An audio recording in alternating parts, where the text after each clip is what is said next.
गुरुर्ब्रह्मा गुरुर्विष्णु गुरुर्देवो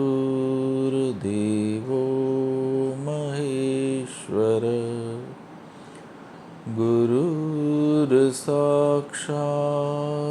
परब्रह्म तस्मै श्री गुरुवे नमः।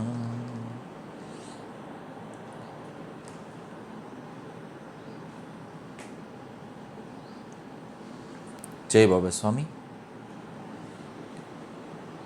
नवरात्रि के अनुष्ठान के दौरान हम पवित्र ग्रंथ आध्यात्मिक सत्य का पठन कर रहे हैं। 5 दिन तक पठन किया है, आज उससे आगे। जय बाबा स्वामी।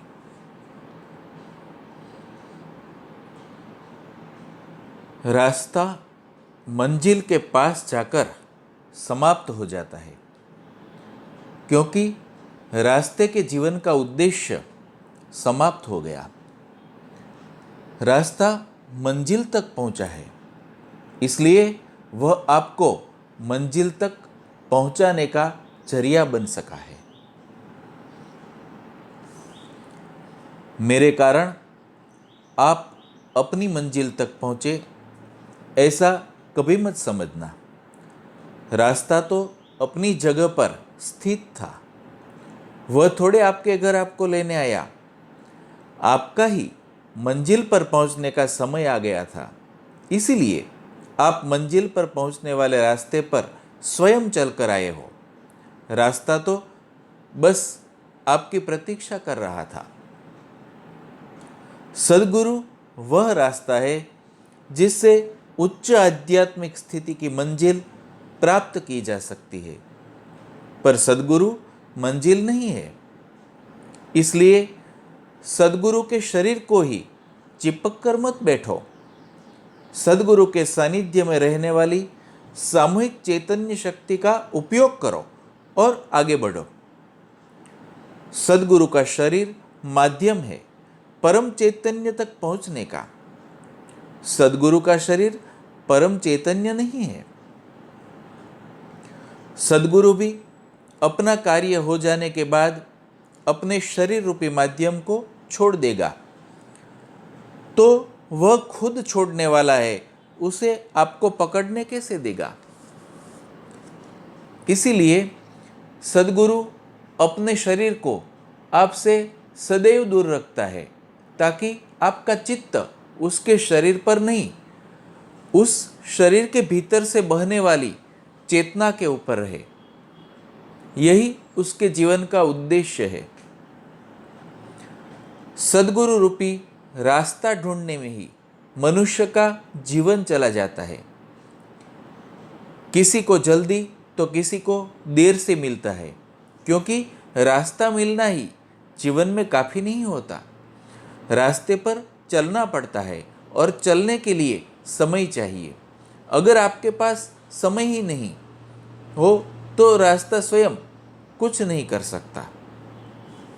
युवा साधक वे भाग्यवान लोग हैं जिन्हें अपने जीवन के प्रारंभ में ही रास्ता मिला और मंजिल तक पहुंचने के लिए उनके पास पर्याप्त उम्र रूपी समय भी है, क्योंकि रास्ते पर चलने के लिए समय तो चाहिए। जीवन में समय बड़ा महत्वपूर्ण है, इसीलिए प्रत्येक सांस को सकारात्मक रूप में जिए, क्योंकि एक एक क्षण जीवन का महत्वपूर्ण है। किसी भी क्षण को व्यर्थ न गवाए और दूसरों में चित्त डालकर चित्त गंदा तो बिल्कुल न करें, क्योंकि फिर चित्त शुद्धि के लिए कई क्षण खराब करने होंगे। आने वाला युग चित्त शक्ति का युग होगा। सारा शक्ति का केंद्रीयकरण तो चित्त से होगा। चित्त शक्ति ही विश्व के नवनिर्माण में निर्णायक सिद्ध होगी। सब कुछ चित्त शक्ति से करना संभव होगा। चित्त शक्ति वाले लोग ही महत्वपूर्ण होंगे।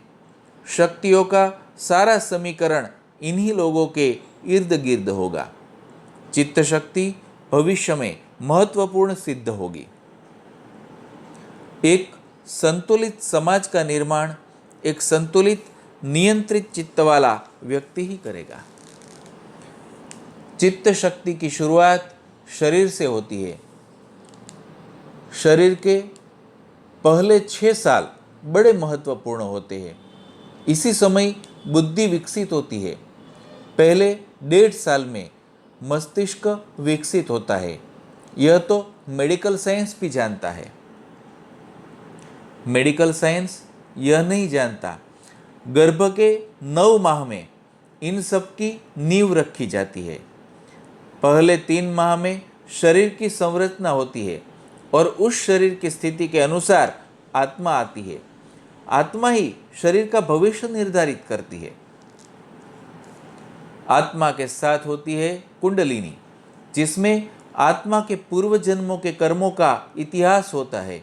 आत्मा की अपनी ऊर्जा शक्ति होती है।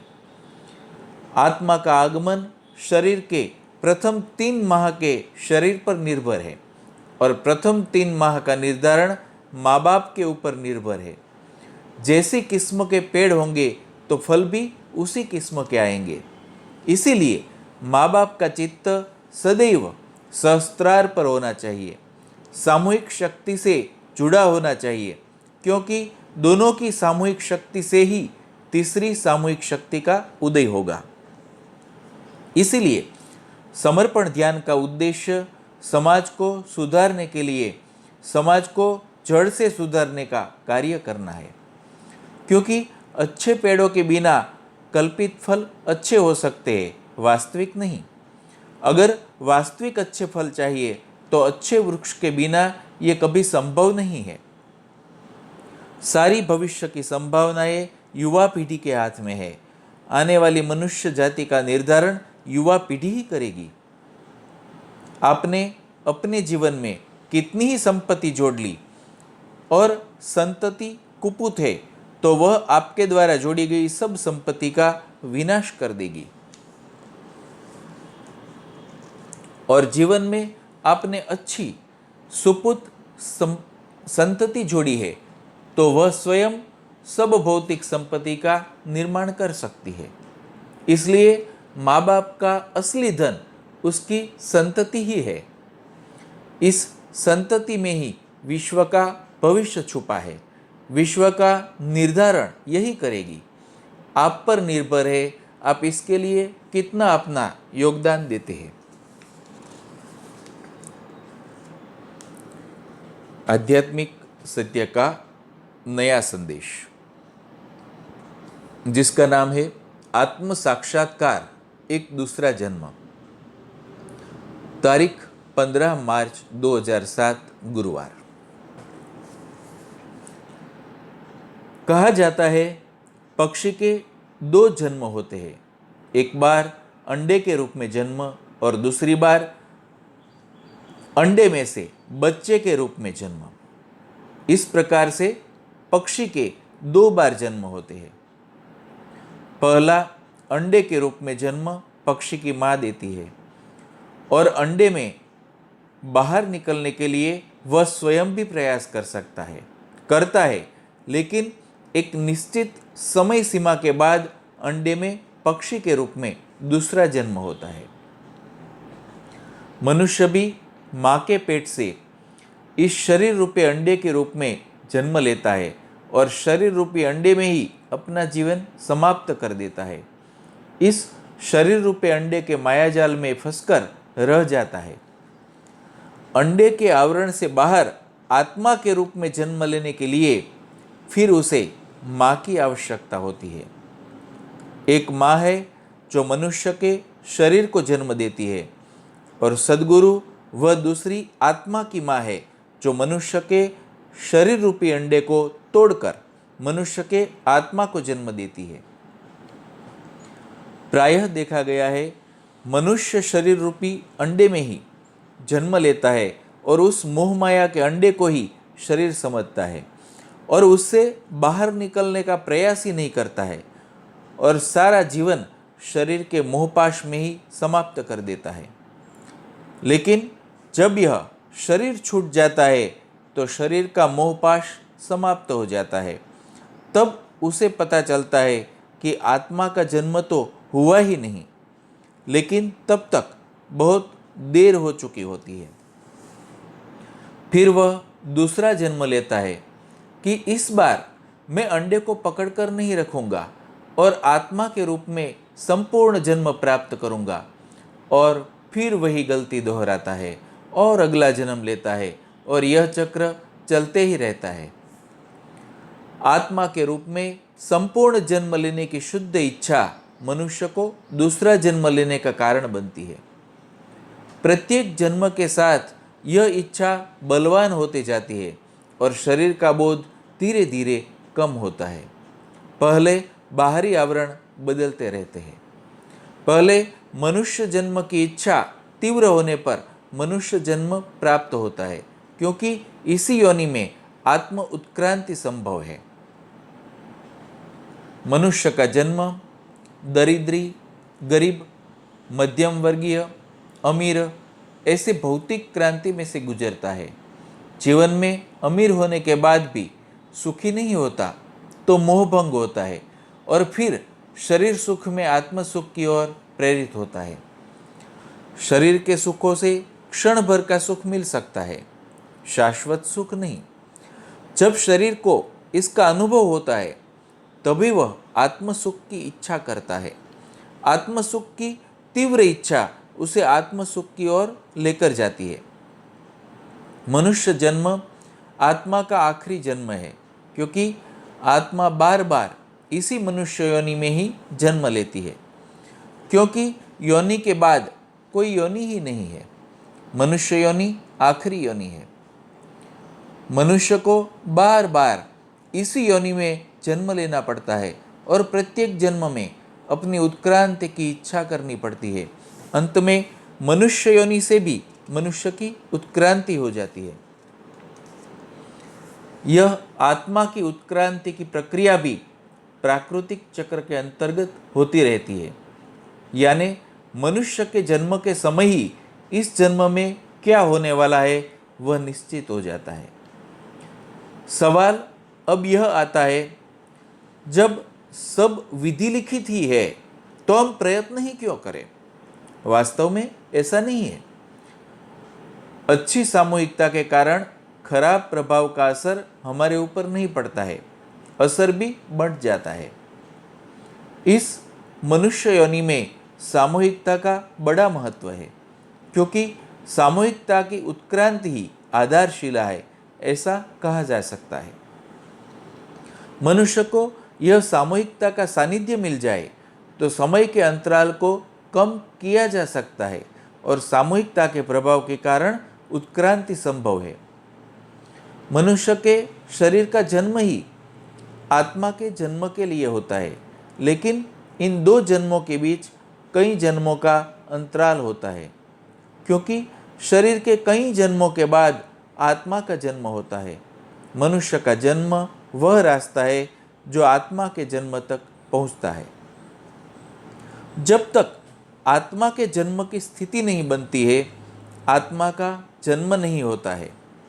यह कह सकते हैं कि शरीर तो फल का छिलका है, वह उतरे बिना भीतर का आत्मा रूपी फल प्रकट नहीं होता है।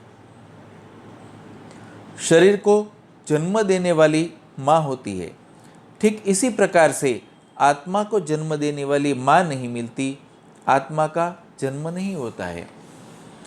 सद्गुरु आत्मा को जन्म देने वाली माँ है। जिस प्रकार जीते जी माँ की कद्र बच्चा नहीं जानता, ठीक वैसे ही आत्मा को जन्म देने वाली माँ सद्गुरु की जीते जी कद्र नहीं होती है। जिस प्रकार शरीर को जन्म देने वाली माँ केवल एक ही हो सकती है, ठीक उसी प्रकार आत्मा को जन्म देने वाली माँ भी एक ही होती है। सद्गुरु आत्मा को जन्म देने वाली माँ है, इसीलिए उसे गुरु माउली कहा गया है, यानी आत्मा की माँ। जिस प्रकार बच्चे को जन्म देते समय गर्भधारण करना पड़ता है, संजोना पड़ता है, प्रसव पीड़ा सहन करती पड़ती है और अपना सर्वस्व दांव पर लगाकर बच्चों को जन्म देना पड़ता है। ठीक उसी प्रकार से सद्गुरु को अपना सर्वस्व दांव पर लगाना पड़ता है, प्रसव पीड़ा सहन करनी पड़ती है और तब कहीं वह किसी आत्मा को जन्म दे सकता है। सद्गुरु तो अपना सर्वस्व दे चुका होता है, फिर भी उसके बच्चे को उसका एहसास तक नहीं होता। इसीलिए प्रसव वेदना का दर्द स्त्रियां जल्दी समझ सकती है और समझती है। हमें क्या मिला है उसका एहसास ही नहीं है तो आगे की प्रगति का सवाल ही नहीं। एक जन्म में सब ग्रहण करना कठिन है। हमें क्या मिला है, सबसे पहले उसका एहसास होना अत्यंत आवश्यक है। उसके बाद ही चित्त उस ओर जाएगा और जब उस ओर जाएगा तो फिर वह भीतर और भीतर उतरते जाएगा। हमारा चित्त इतना बाहर है कि क्या मिला है उसका एहसास ही नहीं होता। जो मिला है उसका अनुभव शारीरिक स्तर पर नहीं किया जा सकता, क्योंकि ऐसी अनुभूति पहले कभी शरीर को हुई ही नहीं है। शरीर के स्तर पर, बुद्धि के स्तर इस अनुभूति को समझा नहीं जा सकता।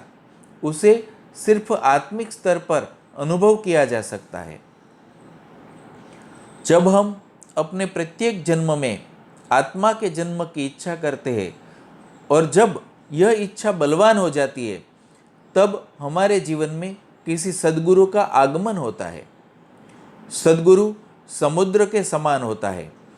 जिस प्रकार नदियाँ, नाले अनेक होते हैं पर समुद्र बहुत विरले होते हैं, ठीक उसी प्रकार सद्गुरु बहुत कम होते हैं। समुद्र कभी पानी की बूंद तक पहुंचने का प्रयास न करता है, न कर पाएगा। अंत में बूंद को ही समुद्र तक पहुंचना होगा। समुद्र अपनी सीमा में शांत बैठा होता है। ठीक इसी प्रकार सद्गुरु अपने स्थान पर स्थित होता है, हमें ही उस तक पहुंचना होता है। सद्गुरु तक पहुंचने की यात्रा जन्मों जन्म का प्रवास है। कई बार आत्मा की पूर्व जन्म की शुद्ध की गई इच्छा के कारण हम सद्गुरु तक पहुंच भी जाते हैं। हमारी आत्मा का जन्म भी हो जाता है, पर हम शरीर का इतना प्रभाव होता है, हम अपने जीवन की समस्या में इतने ग्रस्त रहते हैं कि आत्मजन्म, आत्म साक्षात्कार का एहसास ही नहीं होता। उस एहसास को जानने के लिए हमें आत्मिक स्तर पर जाने की आवश्यकता है। सद्गुरु कहता है, मैंने मेरा सर्वस्व दे दिया, और हम है कि हमें कुछ भी एहसास ही नहीं हुआ, क्योंकि शरीर के भोग में से हम निकले नहीं हैं। मुझे भी शरीर के भोग समाप्त हुए बिना आत्म जागृति का एहसास नहीं हुआ। सद्गुरु ने कहा, मैंने मेरा सर्वस्व तुझे दे दिया और मुझे कुछ एहसास भी नहीं हो रहा था। मैं शारीरिक स्तर पर देख रहा था, जब आत्मिक स्तर पर गया तभी अनुभव कर पाया। आत्म साक्षात्कार मनुष्य का दूसरा जन्म होता है। यह आत्मिक स्तर होता है। जब तक शरीर के कुसंस्कार नहीं छूटते तब तक उसका एहसास नहीं होता। मेरे आत्म साक्षात्कार के बाद भी मेरे शरीर के भोग बाकी थे, जो भोगे बिना आत्मजन्म का पता भी न चल सका।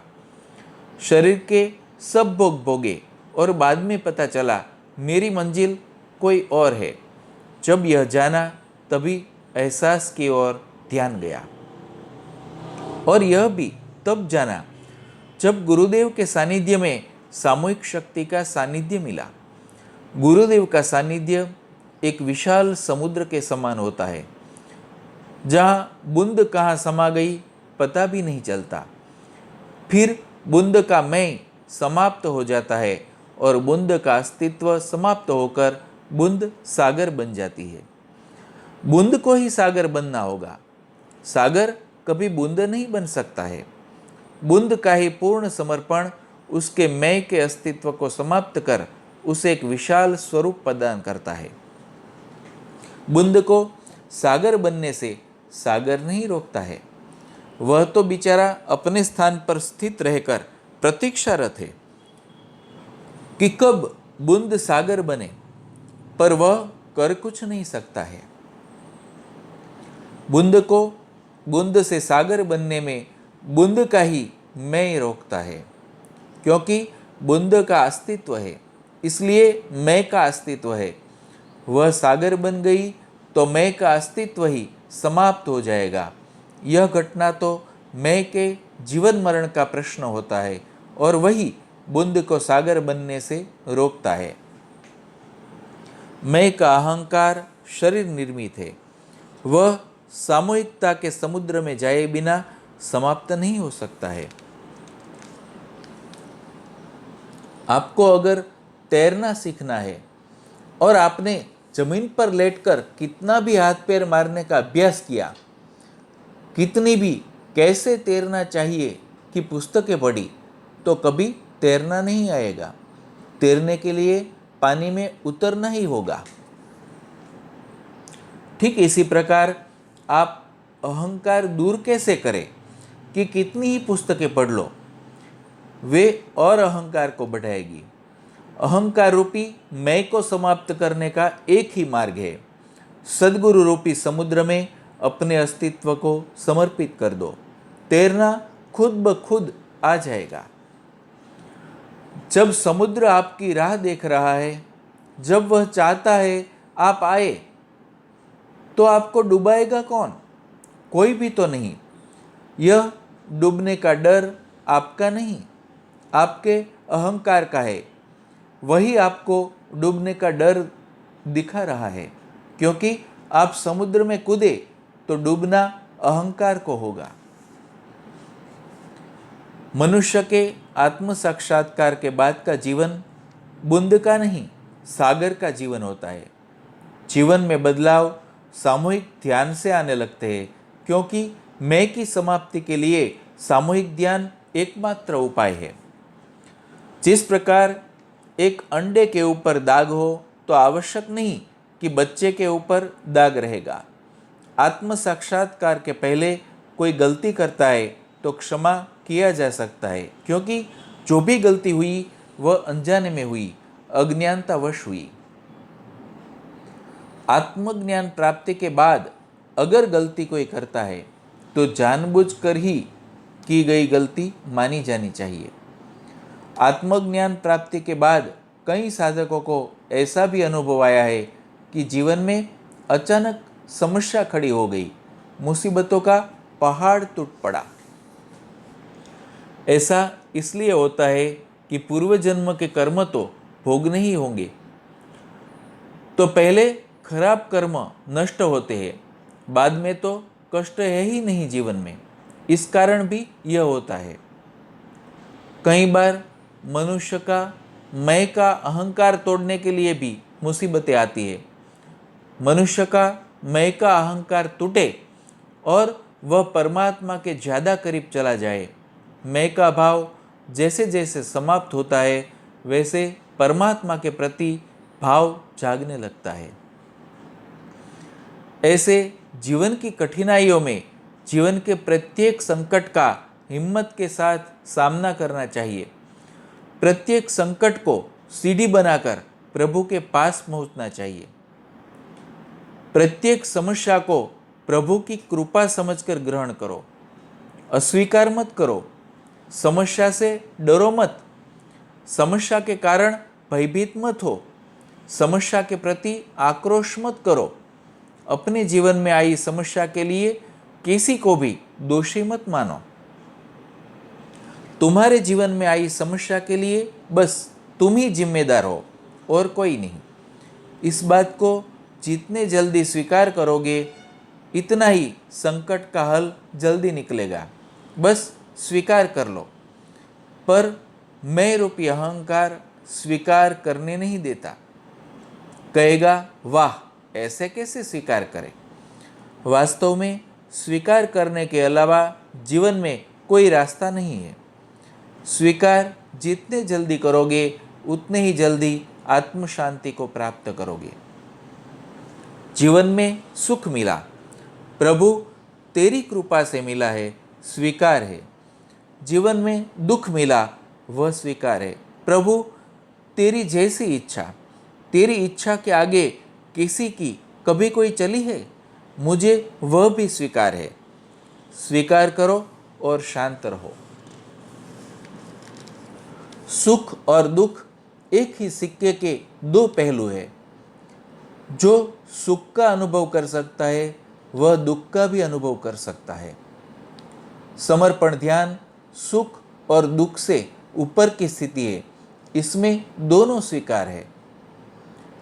आत्म साक्षात्कार तो केवल अपने आत्मा के साथ परिचय होना मात्र है, पर नियमित ध्यान करके ही इस परिचय को संबंध में स्थापित करना होता है। आपका संबंध जैसे जैसे गहरा होता चला जाएगा, वैसे वैसे आत्मा का आधिपत्य आप पर होना शुरू हो जाएगा। आप पर आपकी आत्मा का ही नियंत्रण होना चालू होगा। फिर आप चाहे तो भी आपके हाथ से अनजाने में भी गलत कार्य नहीं होगा, क्योंकि आपका आत्मा यह होने ही नहीं देगा। आत्मा सब जानता है, क्या भविष्य के लिए योग्य है, क्या नहीं है।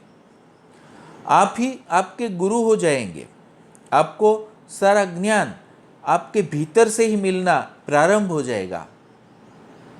आपके अंदर आत्मा की दैविक शक्तियाँ जागृत होना चालू होगी।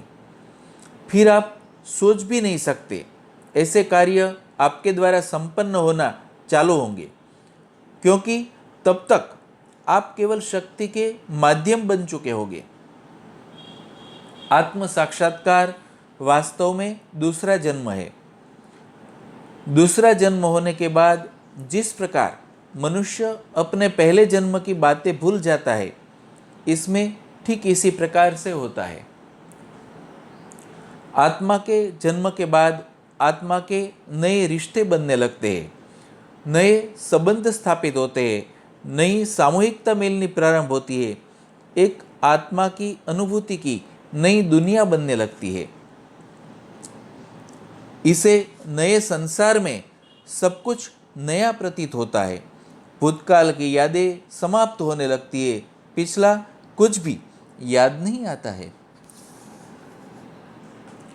एक व्यक्ति एक जन्म में 2 जन्म जी लेता है। हमने भी पिछली बुरी यादों को याद नहीं करना चाहिए, उसे भुला ही देना चाहिए। अपने जख्मों को खोद खोद कर याद कर हरा नहीं करना चाहिए। मरने वाले के साथ मरा नहीं जा सकता है, वह तो मर गया, लेकिन हम तो जिंदा है। हमें अगर जीना है तो उसे भुलाना ही होगा। मुर्दे के साथ कौन चिपक कर रह सकता है, और कितनी देर रह सकता है, और क्यों रहे। भूतकाल की यादें मुर्दे के समान है, उन्हें याद न करे तो ही अच्छा है। भूतकाल हमें आज में जीने में बाधक प्रतीत होता है। आपका भूतकाल आत्म साक्षात्कार के बाद स्वयं ही भुला दिया जाता है।